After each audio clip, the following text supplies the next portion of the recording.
So before we get too far into the assets and material logic, I think it's going to be useful to show you now the differences between box brushes and the box geometries that we've been using. So I'm actually going to hop back to my messy scene that we started in quite a bit a while ago now. And I'm just going to, yes, I know I have these geometries here. I'm just going to drag in another cube. And I'm going to drag in a box. So the most obvious difference is the materiality and the scale between the two. But what was nice about these things is that they behave differently. This box that we were using before is extremely low on the processing power requirements, and it's super duper quick to just manipulate scale, position, right? Using the hotkeys, you can generate the massing, like the layout of a scene, very, very quickly with these. These box brushes take a bit more time to do, but they have much, much more precision, and the materials behave perfectly with them. So what we're going to take a look at first is in the starter content folder, they have some materials to play with. And as just like an example, I'm going to show some of these in action. To apply materials to things, it's really, really easy. You just find the material asset and you can just drag and drop it onto the assets in the scene. And again, you'll probably notice some very obvious differences about how those two interactions worked. I'm actually going to go ahead and bring another light over here just so we have a really obvious lighting scenario so we can see what's going on. So, obviously between the two, they've tiled the material very differently. And you'll notice that this one looks a little stretched. And that's because the cube, it has a simple box texture mapping, just like you did in your Rhino exercise last week. And so it is just purely mapping that texture onto it via a box map. And so when I stretch the box, it is stretching the material, which is not good. You could imagine, if you stretch things pretty drastically, like it's going to start making materials look really gross. This one is maybe kind of neutral because it's like just tiles. But if we use perhaps this hexagon, here I'll put two cubes side by side. So you see, so here's this nice kind of sci-fi carbon fiber hexagon texture. But if I put it on here, ooh, that's disgusting. Please don't ever do that. That's nasty. So to avoid that, you use the box brushes. And the reason you use that is because these box brushes will perfectly and seamlessly tile materials for you without having to edit the texture mapping. So these become extremely useful. So as you select the box brush, you don't scale them the same way. So you don't scale them with the scale tools. That's a no-no. So please do not scale box brushes with the scale tools. How you scale them is you select them, and in their details panel, they have these things called brush settings. And here you precisely have values that the boxes fit to, but you'll notice that the materials and the UV information are retained, and so you can stretch it, and instead of stretching the material, it tiles it perfectly, right? And you can do this in any direction. Another really interesting difference about the box brushes is that they are material surface by surface rather than all at once. You'll notice that the cube brush, it received the material all at once, and so like this corner, it looks kind of gross because it's not mapped to accommodate that kind of interaction. But what we can do here is just apply it surface by surface, and it will wrap around corners. So the box brushes are really handy, and there's a few other features that I'm going to go over quickly before we move on. And that is you can alter the UV scale, and you do this also surface by surface. So here in its details panel, I've selected this surface specifically, and I can actually just pick a new UV scale. So I'll say 4. If I hit apply, you'll see that it is 4 times the scale. And these texture files are pretty high quality, so you can scale them up decently high. You'll notice there's a little bit of pixelization once we get to like this kind of scale, but 2, you won't even notice it. You won't even be able to see the pixels anymore. But what you can do, you see now that this is still at the UV scale of 1, and this is at the UV scale of 2. But if I make this one 2, now these two textures are off. To do this, what you can do is you can select both of these at once. So you select one, control click to select the next, go to alignment, align surface box. We'll set this to 2 and hit apply. And now these materials have tiled across the corner. You can use these panning options to slide the material around. And so you could have it so that it doesn't break on such an odd or gross moment of the material. So the box brushes are how you take your scene really to the next level, I would say. Again, you can just apply materials to these default objects, but when you stretch them, this material stretches kind of ruin them. So in general, what you want to do is use these brushes. Another interesting note and feature is if you select the material first and then pick the brush and drag it in, it will automatically put that material on every surface. And so here I brought in a box cylinder, which you'll actually notice is an octagon. And so to change that from an octagon to something more cylindrical is you up the number of sides. And for games, you can actually get away with pretty low polygon counts. I would say for rendering that we want to do, 50 would probably be the least you would want on something like a cylinder. But you'll notice that the surface tiling or the material tiling is not very good. So what you can do to fix that is you can select one of them, and you can say select all adjacent surfaces, and it will select the ring of those. And then we can say align surface. Sorry, I said align surface planar. And now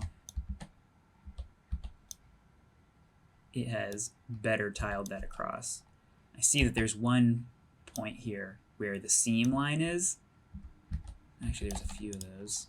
In this particular case, the closest we can get is probably about like this. You could maybe play with that a little bit more to get it tighter, or you can play with the UV scale to make it so that the tiling fits better to these panel sizes. But this is also kind of interesting and useful because we can use these different geometries to cut out of other box brushes. So let's say, for example, we want to have a wooden hole cut through our box brush. So I'm actually going to select the wood pine, and then I'm going to select the cylinder brush, and I'm going to bring it in. I'm going to use the details panel to change the outer radius to be 50. And then I'm going to change it to have, again, I'll say 64 sides. That seems fine.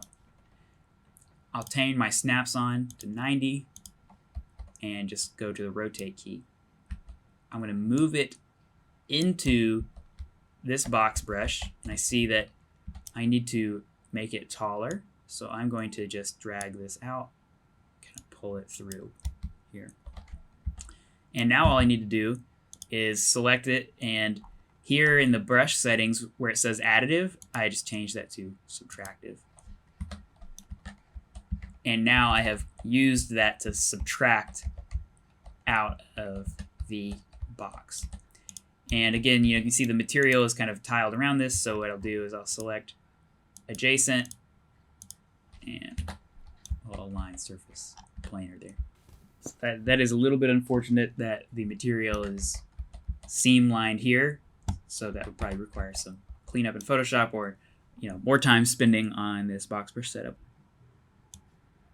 You can do the same thing with a box. You can just set it to subtractive, and wherever you place this, now it will be cutting out and will apply that material to the surfaces. So that looks pretty nice right there. So now that we have The box brush is kind of you see in how to apply materials to stuff, which is again is just as easy as literally dragging it onto the scene. So what we're gonna do is kind of show you now some of the other ways to like get assets, right? So far we've only looked at the materials that are in the starting content, which are nice. You could probably make some fun just scenes by just dragging these different materials onto the different surfaces, and all of a sudden, you've got a surrealist garden ready to go. So next we're gonna hop to a fresh scene for just a second, and I'm gonna show you a little bit about the blueprinting system and how to even make custom materials. So I'm gonna make a new folder here for materials, and I'm just gonna go into that, and I'm just gonna right click and make a new material. I'm just gonna call this custom mat 1. Okay, you can name it whatever, but this is what I'll start with. I'm gonna double click to open it, and this is where you get your first look perhaps at the blueprinting system, which is the visual coding language that you can use to generate gameplay, materials, and all sorts of things in Unreal Engine. And this kind of material node, you will become all too familiar with through various 3D software packages. This will be very similar to how you work with materials in those softwares as well. And you'll just see the material itself is composed of a list of different attributes. And so really what we're going to do is just spend some time and generate different things to plug into these different attributes. And the first thing we want to add is a base color. And a base color is, in this coding language, is something called a constant 3 vector. And to add one, you can just drag in from constant 3 vector from the side, or you can right click and type constant 3 vector, and it will pop up with a menu. Or, since this is a really common one, if you hold the number 3 and click, you will create this node. So any of those ways will generate a color node, which you'll see is a black square, but if you double click on it, it activates a color picker wheel. And this is where you can pick the color, and the value slider is over on the right. So if you want this to be, for example, a hot red, we can just slide it all the way here. You'll also notice it has specific numeric controls for these different values, and hex codes if you want to just paste in specific color values. But we'll just make a red material for this, and to attach it, you literally just drag from this node to this node. So now you can see in our preview we have made a red material, but we haven't controlled any of the other aspects of it. So we're going to spend a second to adjust things like the glossiness and other factors as well. So the rest of these values, of course, like normal, we will deal with more specifically later when we bring in custom texture maps for things. But for now, we're just going to spend some time looking at these at the top. And all of these can be controlled also through either image textures or 3 vectors. But most of these are actually easier to control with just constants. And a constant is here on this side list as well. You'll see it's also listed its hotkey next to it. So the hotkey for a constant is just holding the 1 key and clicking. Alternatively, again, you could just type constant. And so a constant is a constant 1 vector. It is a simple number. And these values here are ultimately constrained between 0 and 1. And so if we just plug this 0 into any of these 3, you'll see what it will do to the mesh, the preview mesh here. So metallic of 0 is not what we necessarily want. So if we just type in 1, you'll watch what it has done to the material. And a lot of these effects will be fairly consistent with other 3D packages, but if you're not familiar with what that does, it just changes the properties to make it look more metallic. And I'm just going to hold the 1 again, and let's take a look at the specular. And I'm going to press Alt and click this to detach the metallic. So we're just going to look at the specular effect. With a specular of 0, this is what it looks like. It's much flatter. There's no glossiness necessarily. I'm going to type in 1 though, and you'll see exactly what has happened. Just lightened up and become glossier. The same kind of number range we'll check out on the roughness as well. And so if the roughness of 0, this is a super reflective surface, a super reflective material. But if we plug in a 1 to this, it is going to be a matte red. So what we can do then is just spend a second to, you can even try different values into these pieces. So, you know, with a metallic of 1, a specular of 1, and a roughness of 0, this is the material that we get, which is this nice glossy red color. Of course, you can add values in between these. You could type in like 0.5, etc. Right? So you can go through and add any numbers really between 0 and 1. You can add higher numbers, but for things like roughness, you know, it won't really do anything beyond the 1. It'll look exactly the same. Interestingly too, like I said, we can just bring in image files here. So I actually have some texture files in my project, and you can actually even go to the starter content and just use these texture files as well. And that'll probably be a perfect way to showcase this. So I will do that now. So I'll just bring in this clay. So these, I'm just looking here at how they're named. I'm looking at T-Brick Clay has 1, 2, 3, 4, 5. Oh, it's just 3 because this is titled T-Brick Clay New. So we have T-Brick Clay has these 3 values, these 3 texture files associated with it. So what we can do is, so this one here is the base color, and I'm just guessing that based purely off of what it looks like. Usually they're named something like albedo or base color. So you can actually just plug that in to the base color node. This kind of blue and purple one, that is a normal map. And so it will plug into the normal channel. And you'll notice what that does. I'm actually going to detach all of these extra little values that we were playing with before. But the normal map, what it will do is it will emphasize and put like a fake 3D lighting effect on the mesh itself. So I'm just going to kind of zoom in on that a bit and then plug this in. You'll see it has given it a bit more depth. Even though it is perfectly round still, there's no actual geometry being displaced. It is still giving the illusion of 3D through the normal map. And this green channel, you can actually just grab the green and we can use this for the roughness, and it will make it less glossy. You can also just try these different channels in different places, and even maybe some ambient occlusion. Really, you can just kind of play around with this. For these kind of starter content textures, and most of the stuff you're going to find on Sketchfab though, or online, or even with your own creations, you'll mostly just have a texture file and a normal map. And you can actually just generate a normal map from a texture file in Photoshop. It's one of the filter effects. So if you had, for example, this image texture in Photoshop, you go to File or Edit, Filter, Normal Map, and it would give you this texture version. And so you can just import both of those, and it helps you to give you the illusion of 3D even if the material is totally just flat on the surface.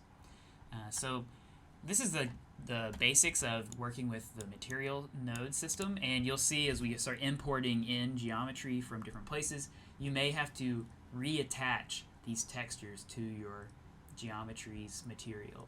And so just be aware that it's a really simple setup. It's as simple as just dragging and dropping the texture files in and linking them to the appropriate channels on the material node. Then you hit apply and save, and your material then is set up. A couple of interesting manipulations that you can try. It has a few filtering options set in, and so if you right click and you type multiply, alternatively you can just hold the M key and click, or you can find it on this list on the right. Multiply will do exactly what it says, and it will multiply these two values together, And so if we want this brick texture to be red without going into Photoshop and editing the texture file, we can just multiply it by a color. And maybe that's too red. You know, we want it to be maybe more subtle. Of course, this is just like a flat red attached to it, so it's not going to be as nuanced as if we went in and made a custom red that respected the grout between the bricks. But it can be a really quick fix, potentially. And you'll see me do that a couple of times in the sped up videos later on.